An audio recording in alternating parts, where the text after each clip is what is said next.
perkembangan AI di Indonesia, Pak? Karena kan sebenarnya murah gitu, tidak semahal di luar negeri gitu. Jadi kalau kita lihat seperti yang Bapak infokan tadi, seperti bisnis diligence-nya gitu ya, kalau kita lihat sebenarnya kan mengharapnya lower cost. Kalau misalkan tenaga kerja masih murah, ya kenapa kita harus pakai AI? Nah, menurut Bapak sebenarnya bagaimana sih Indonesia melihat AI ini, Pak? Sorry, pertanyaannya apa? Bagaimana Indonesia melihat AI ini sekarang ini? Menurut saya udah banyak sih kayak company-company, terutama startup sih yang menggunakan AI. Ya tadi balik lagi, banyaknya masih di apa di data analytics, untuk data analisis dan lain-lain. Karena kan kalau misalkan kita ngomongin tentang AI itu sangat-sangat skillful untuk lihat data gitu, data. Sementara kalau misalkan kita lihat data sekarang, datanya banyak banget dan nggak mungkin melakukan secara manual.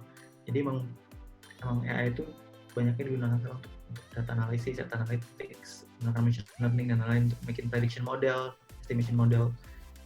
Nah untuk yang case-case lain mungkin belum terlalu develop ya, kayak misalkan untuk self-driving cars di Indonesia belum, untuk kayak apa ya, kalau di US tuh ada toko yang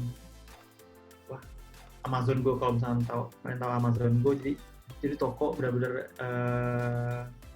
nggak ada orangnya, nggak ada employee-nya yang jagain, jadi customer tinggal masuk menggunakan handphone mereka, terus ambil barang yang mereka perluin, terus keluar, terus mereka otomatis di charge gitu menggunakan Amazon account mereka gitu. Itu masih jauh sih di Indonesia, karena kalau untuk kayak misalnya Alfamart atau Indomaret itu untuk invest begitu besar untuk otomasi toko, kayaknya nggak masuk akal buat mereka, karena yaudah mendingan gaji kasir yang gajinya UMR itu jauh lebih murah dibanding mereka invest untuk bikin automated store gitu. Nggak make sense buat mereka. Jadi emang ada beberapa hal yang digunakan, yang kita di Indonesia itu intensif menggunakan AI, ada yang bidang yang enggak gitu. Untuk hal-hal yang sebenarnya lebih murah untuk hire orang, itu enggak sih, kita belum terlalu banyak. Kita mendingan hire supir lah dibanding kita harus kayak invest bikin self driving cars gitu kan. Jadi belum ke arah sana lah. Masih jauh ya Pak ya? Jauh lah. Atau mungkin pada akhirnya kita bakal menggunakan teknologi yang di luar, misalnya Amazon akhirnya mereka jual teknologi mereka, atau misalnya Tesla bisa digunakan untuk mobil-mobil yang existing di Indonesia kayak gitu. Oke Pak, mungkin cukup dulu. Bapak boleh lanjutkan lagi Pak presentasi berikutnya. Untuk presentasi selanjutnya sebenarnya nggak ada slide atau ini sebenarnya, cuman ini sebenarnya berdasarkan experience saya juga, dan sebenarnya saya juga nggak terlalu familiar dengan building industry, dengan arsitektur dan lain-lain, tapi ini berdasarkan apa yang saya baca aja, dan saya juga sempat kerja di konstruksi juga, tapi untuk oil and gas mungkin ada beberapa kesamaan yang bisa saya share, yang bisa applicable lah untuk di building atau di arsitektur gitu.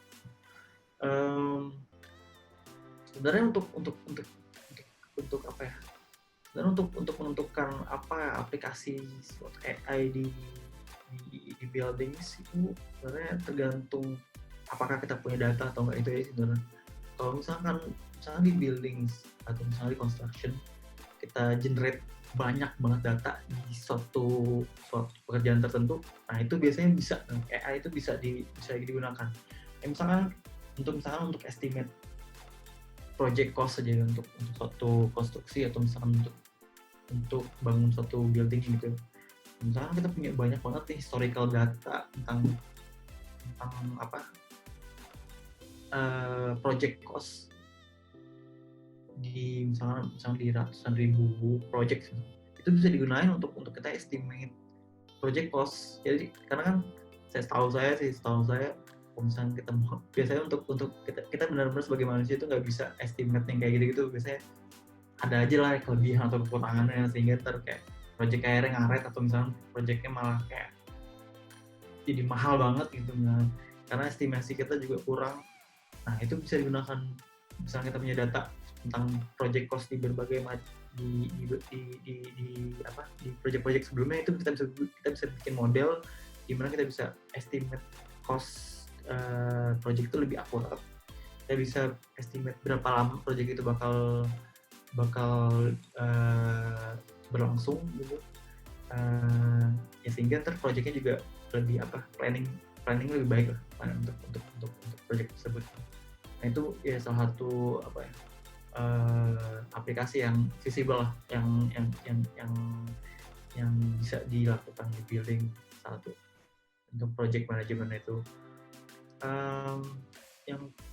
Yang terpikirkan juga misalkan di building ini saya juga salah satu tesis saya itu bikin risk model atau bikin kayak semacam model untuk maintenance, untuk predictive maintenance di komponen-komponen di oil and gas, dan pompa, kompresor, dan kalau misalkan kita punya bangunan yang besar yang komponennya atau misalkan kayak equipmentnya banyak banget gitu, yang kritikal lah gitu.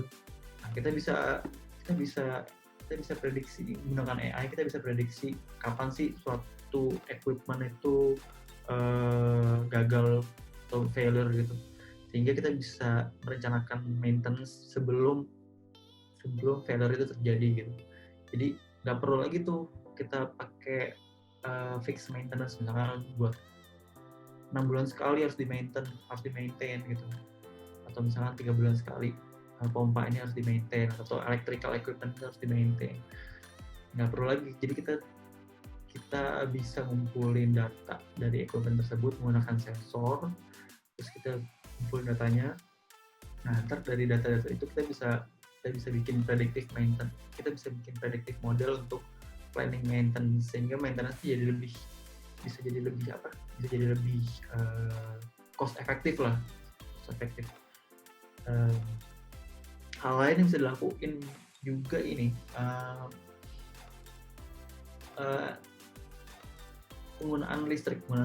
Jadi kita bisa menghemat listrik jauh lebih baik lah dibanding kita tanpa AI. Karena misalkan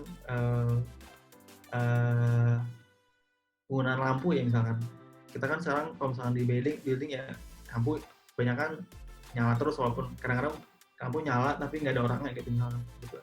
Nah kalau misalnya kita bisa bikin sensory system di mana lampu cuma nyala kalau misalkan ada orang di bangunan tersebut, itu kan bisa saving banyak banget energi ya.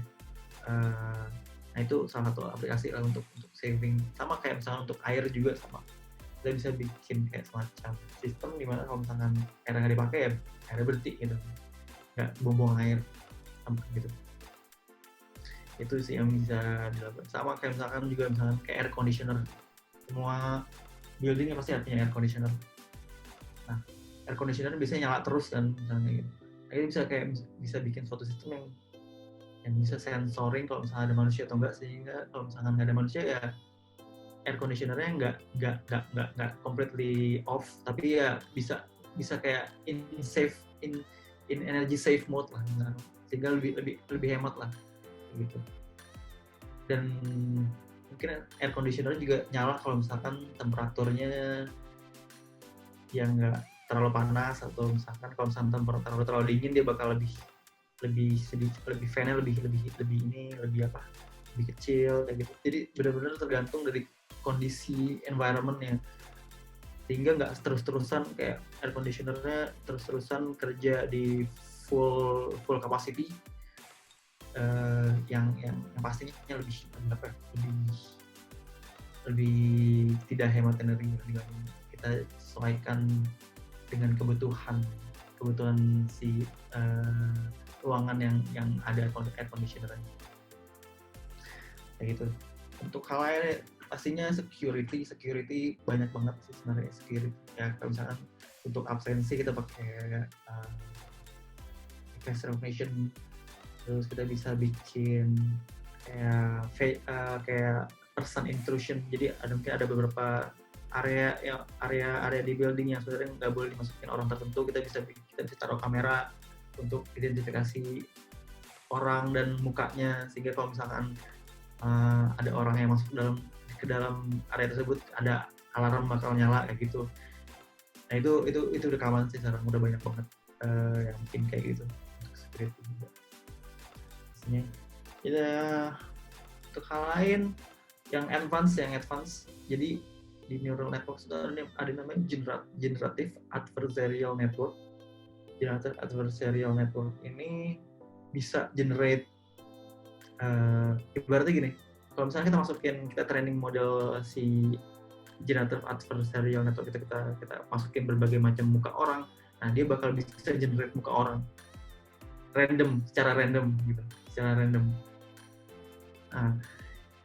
Nah ini ada Autodesk ini udah bikin, tadi saya sempat baca, Autodesk ini udah bikin model yang dia bisa generate desain menggunakan AI. Jadi ini desainer nih, desainer kayak desainer kayak building designer atau arsitek, mereka bisa generate desain berdasarkan parameter yang kita input di software-nya, dan kita bisa generate kayak ratusan atau misalnya puluhan desain, sehingga arsitek itu nggak perlu ya kerja dari nol lah. Jadi mereka mungkin bisa mulai dari apa yang di generate oleh software yang menggunakan generative AI itu. Jadi benar-benar workload-nya si arsitek itu jadi lebih rendah. Itu udah ada bikin itu Autodesk yang bikin, Autodesk. Entah itu bisa bekerja secara sempurna atau enggak, tapi ya ada lah ya. Jadi menuju ke sana lah. Kayak gitu. Ya itu sih sebenarnya yang saya pikirin, mungkin berdasarkan dari presentasi saya ada teman-teman semua ada ide gitu yang bisa nih kayak gini nih, kita bisa pakai AI untuk melakukan kerjaan itu gitu. Mungkin ada ide-ide gitu yang menarik gitu yang bisa dilakuin menggunakan AI. Ya tadi, tapi pastinya AI perlu data banyak. Kalau misalnya kita ngomongin data, ya kita nggak bisa. Ya mungkin bisa, tapi kita menggunakan AI lain yang pakai role based. Ada AI yang berdasarkan role based gitu. Conventional programming ada yang pakai data banyak, itu bisa dilakukan tanpa data. Oke. Mungkin buat teman-teman kalau mau tanya boleh langsung dituliskan saja ya di kolom chat. Nah, sambil menunggu pertanyaan dari teman-teman, kita kan sekarang mungkin kalau di luar negeri Bapak lebih familiar dengan istilah green building mungkin ya Pak ya. Sedangkan mungkin kalau di Indonesia green building ini sendiri belum terlalu semasif itu gitu. Nah, kalau green building ini kan kita berharap dari proses desainnya sampai konstruksi sampai operasionalnya itu kemudian bisa memberikan impact yang positif. Jadi seperti penjelasan Bapak tadi, misalkan kalau kita bisa membangun rumah atau konstruksi bangunan yang bisa jadinya eco-saving begitu ya Pak ya, bisa lebih hemat dan sebagainya, itu mungkin sebagai jawaban juga ya Pak ya untuk dunia arsitektur sendiri, bangunan yang juga berimpact positif kepada seluruh pengguna konstruksi itu. Nah, cuma kalau misalkan sekarang kan juga nggak semua produk itu green listing produk ya Pak ya. Jadi contohnya kita ambil kasus smart home. Kalau kita mau buat smart home itu, apakah ada korelasinya nggak Pak? AI ini harus membantu menyusun bahwa semua produk itu memang kalau kita mau buat itu sebagai power saving, ya memang semuanya harus dipilih produk yang power saving gitu. Baru kemudian AI itu memberikan dampak, atau AI ini kemudian bisa mengatur power saving itu tanpa melihat produk itu secara individual, Pak. Bagaimana menurut Bapak? Saya kalau misalkan saya ngelihat ini, saya sempat juga sih ngobrol sama teman saya juga waktu itu PhD bisa banget di PhD tentang smart building waktu itu. Intinya sebenarnya kalau misalnya kita mau tentang smart building, kita harus punya suatu sistem yang bikin komponen-komponen atau equipment yang ada di rumah itu bisa komunikasi satu sama lain gitu. Dan kita harus punya suatu sistem yang kita bisa sensing lah apa yang, ya misalkan kalau misalkan AC ya kita punya sensor energi mereka, terus sensor keberadaan orang di satu ruangan, sensor kualitas udara di ruangan, terus temperatur juga. Intinya sebenarnya pertama harus ada kemampuan untuk komponen-komponen tersebut berkomunikasi satu sama lain. Terus mereka juga harus punya ya, acuan gitu loh untuk data lah, sensing ability lah, sensing. Jadi ya tadi saya bilang kan nggak bisa kita rely sama AI secara keseluruhan. Di situ pasti kita harus punya sensory capabilities untuk equipment tersebut untuk mengambil decision. Intinya sebenarnya ya sama aja kayak manusia, pasti sebelum making decision kita harus punya data, dan data itu biasanya dari penglihatan kita atau dari pendengaran kita. Sama kalau misalkan kita mau bikin suatu equipment itu punya capabilities untuk adaptasi berdasarkan lingkungannya, kita harus kasih mereka kayak data lah, sensor itulah yang bisa bikin mereka ngambil decision. Nah, sensor itu sebagai satu apa ya, yang intinya yang ngumpulin datanya. Nah, datanya terbaru masukin ke AI sistemnya untuk making decision. Apakah itu untuk misalkan untuk AC, misalkan untuk nurunin fan powernya, atau misalkan nurunin temperaturnya berdasarkan dari data-data yang sudah kita kumpulin dari sensor. Kayak gitu sih sebenarnya. Jadi itu dua komponen yang penting banget kalau misalnya kita mau bikin smart building. Ya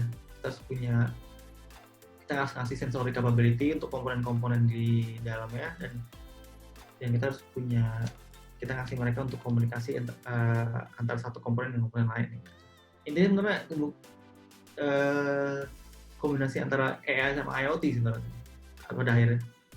Jadi nantinya sebenarnya AI nggak berdiri sendiri, ada yang namanya AIoT, jadi yang benar-benar kombinasi antara AI dan IoT. Oke.